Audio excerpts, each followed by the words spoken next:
Hello friends and welcome back for another episode of Indie Impressions. My name is Nick and today we're going to be checking out a semi-exclusive preview build of an upcoming game called Shape of the World by developer Hollow Tree Games. It's a first-person exploration game that sets players out into a forest-like environment, and as we wander about through that environment, life returns and color returns and all sorts of wonderful things happen. And it's a game I've had my eye on for quite a while now. I've been following it not only for the premise, but also the aesthetic. It's a very, very visually striking game, and one that I think absolutely belongs on this channel. So I was very lucky to be able to get a semi-exclusive preview build going on this one. This is one that I've wanted to show you for a while. So I won't belabor the title screen here for too long, because I know that drives everyone nuts, but this is in fact the title screen.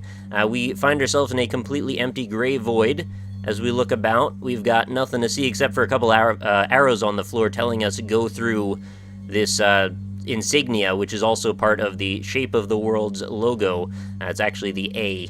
Now, I think this bit of iconography actually represents a number of things. For example, a mountain, or a lambda, or a chevron, or a delta. But anyway, let's get into it, and maybe we'll talk about some of that stuff in the future. So there we are. We've wandered through the portal. We find ourselves now in a world that is just about as gray, only there's a little bit more definition going on now. And as far as mechanics, this is what you need to know. These orbs are a point of interest. We can hit left mouse button to bring bushes to the world. There's also a little bit of color that comes from that. And off in the distance, you'll see if you look very carefully, not the one in the sky, but actually the one that's right on like the horizon line. There's actually another triangle over there that we'll maybe want to go in the direction of. It's also a very interesting little empty cavern with some water running out of it over in that cliff face there. So maybe we'll be able to get up to that if we're very lucky. Now, I've only played a couple of minutes of this to get my bearings and get a sound check going, so I don't know exactly where our journey is going to take us, but I'm happy to be a steward for you guys and see if we can discover something rather interesting along the way. So we pop all these little spheres and the world will bring itself to life all around us. Now, these little fish ghosts seem to pop into existence, some trees will fall from the sky, rocks as well, and all of a sudden we can tell the definition between the water and the land. I mean, that was all sort of murky a second ago. So at this point, the world is our oyster. What direction do we want to go in? That is completely up to us. We can be pulled by anything we fancy, whether that be a bit of color or that triangle I mentioned earlier. We can perhaps go explore that. And as we go, you'll see forests springing to life, vivid colors taking place, the soundtrack starting to swell, and this is exactly what I'm in for. I need more games like this in my life, to be honest. I love nature outside of the digital realm, but I also really enjoy games that let us sort of wander about in it, free of all sort of danger or, any elements that could bring us out of that experience and jerk us back to this mortal coil. So as I'm wandering around, I'm looking around in the distance here. I'm noticing my viewpoint becoming very obscured, and I'm starting to wonder, how on earth does this work with view distance fog? Because if we're generating a forest everywhere we go, and that does seem to be the case, how do they keep track of all these polygons? I mean, there's got to be a limit, right? Granted, these models do look rather low poly, but did they figure out a way to calculate this to keep the frame rate in a good position? Otherwise, we're going to end up chugging along after a bit here. I just want to get to like a good vantage point, so maybe I can see what they did about that. If I can hop up this ledge, that would be cool. No, I think it might be a bit too steep. Since everything is sort of flat shaded, it's a little difficult to get a good perspective on angles sometimes, but that's alright. We'll find another way around. Anyway, you can kind of get a good idea. It does seem like there is a bit of fog taking place here, because I can't actually see what's going on just beyond that other side of the forest wall. Oh, does it actually despawn? I feel like we were here before, and now the trees aren't? I might be mistaken there. It's less thick in that direction. Yeah, they're actually coming back. Alright, so maybe they just kind of spawn in a general vicinity around us. Keeping in mind, of course, guys, that this is not a final build. They may be still doing lots of tweaking to the engine, but this is one thing I was super curious about, is how they handle that, because this stuff is procedurally generated. The pop-up of these forests and bits of flora, these are all like that. Now, the other thing I was wondering is what's up with the procedural generation of this game in general, because I was kind of under the impression this might have just been my own head working against me, and very likely was, I kind of thought that the whole game was procedurally generated, but I think what it actually is just this environment that pops up around us. Like, the actual landscape is sort of solidified, which I actually think might be a good thing, just because, and hear me out on this, because I'm actually a huge proponent of procedural generation. Oh, they're actually despawning in front of my eyes. But I believe that in this case, having a bunch of just sort of randomly popping up grottos and such, I don't think it would be quite as impactful. I think maybe this needs a guiding hand to make it as meaningful as it could be. Now, there is also something to be said for when you accidentally run into... Oh, that's pretty. When you accidentally run into a procedurally generated area that just happens to be quite striking and beautiful all on its own, then you start to draw some parallels to actual Earth and existence, like, hey, all this stuff is happening sort of through entropy. Why can't that happen in a digital realm as well? And maybe it can. But in this case, I think you kind of want to impactfully create a situation where all of these visuals can really come to life in the best way possible, especially when you've got sort of a minimalistic presentation like this, which you really do. This is mostly about the color and the form, not so much the minutia and the detail. I mean, as you can see, there's not a lot of detail here. In fact, we've got a little bit of a bush sticking out of a wall, but it's just how it goes. Now, I also wonder, can I... Oh, I can. I can actually drop bushes right on top of the water. That's a very odd look, actually. I wonder if that's a thing they'll get rid of for the final version, if you won't be able to grow things on top of water. Maybe it should actually just adapt to being lily pads and such, and maybe frogs will start jumping around. That's maybe one thing that I would like to see. There's a lot of life that's already intrinsic to this world. We've got little bits of particles fluttering about. We've got color in every direction. Of course, all of the nature springing up in front of us. But as far as, like, actually animals or anything like that, that's one area where I think Proteus might have had a little bit more dynamic going on. Are these bugs? I can't quite tell. Little particles seem like they're chasing each other. Yeah, they might actually be some sort of fluffy bugs. Alright, that's cool. Now let's see what's over here. Man, that is very vivid. The stark presentation of that color is just really beautiful to look at. Sometimes I want it to be a little bit unspoiled. It's like almost nicer to be in a watery area where there's less going on color-wise. But then we come back to reality here, and there's actually still a bunch. Let's see what we can do with the color scheme of the world again. If we go off in this direction.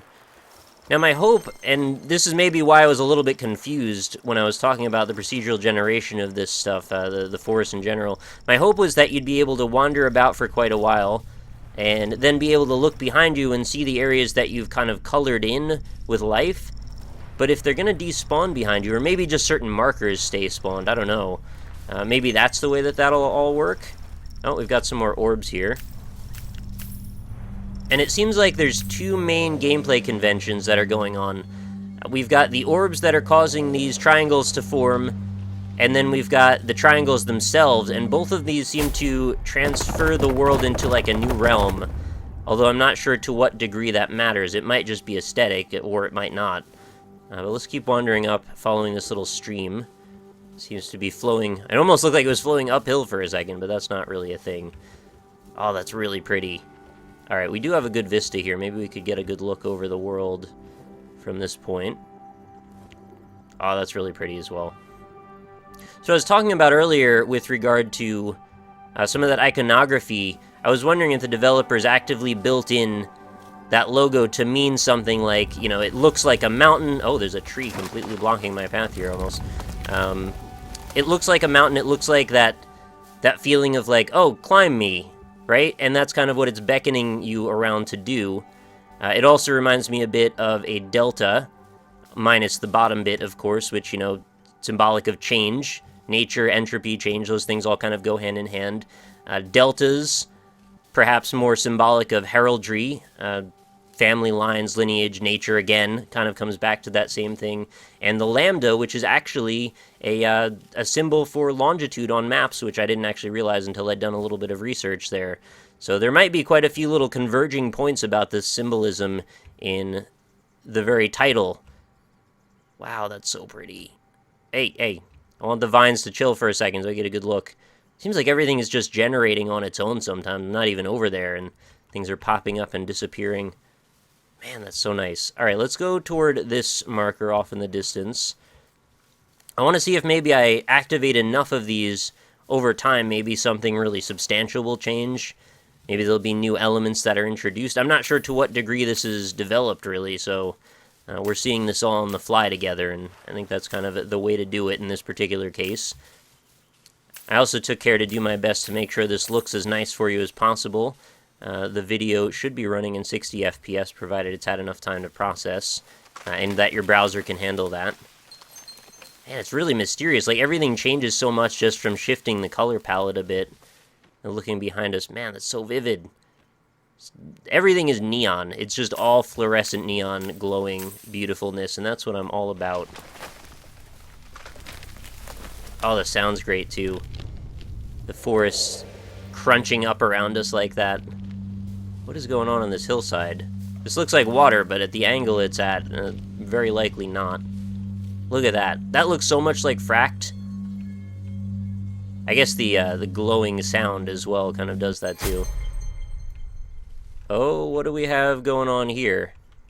Alright, all of a sudden, I thought those were eggs, but they're just more of these trail markers, and it looks like maybe we've entered the winter realm now. Is that... Seems like the soundtrack has changed a bit. I don't see any footprints behind us, so I'm not sure if that's actually really symbolic of snow or if it's just supposed to be white. Well, it is actually snowing, so maybe that's kind of a good representation. Very pastel. Still some flowers blooming, of course.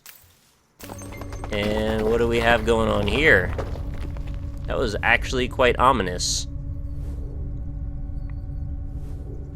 Now that would be a turn I'd never have expected if this world turns out to be horror-inspired at times as well.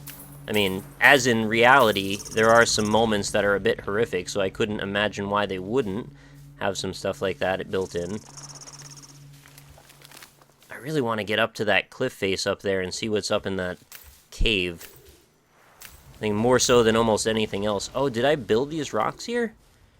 Is my exploration of these trails actually leading to these formations, these structures actually popping up? Because that would be fantastic. Oh, goodness. Now we've got something going on.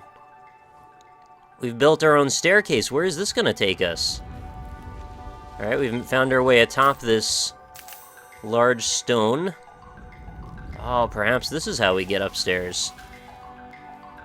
Now, this is a wonderful reveal. I did not expect to find something like that. I figured we'd be kind of on our own with regard to traversal, but we've actually literally unlocked an area by doing a bit of exploration. Couldn't ask for anything more than that. Maybe this will be a Metroidvania first-person walking sim. Everybody says, tongue-in-cheek, of course, the walking sim thing. I think we've needed a lot more experiences like this. I'm really happy that developers finally are embracing the idea of kind of passive, non-combatant experiences. I've wished for this stuff since I was a little kid, and it's really gratifying to see that people are also sort of aligned in that same mission of making these magical discoveries and all the experiences that we can have outside of the usual, because there's so very many of them. So many things that you never even imagined we could do. I mean, think about what this would feel like if you were looking at it through a VR visor as well, being able to actually turn your head and see the snow falling around you in 3D space. How gratifying would that be to actually feel like you've put your feet down in this world? I would love to see that happen.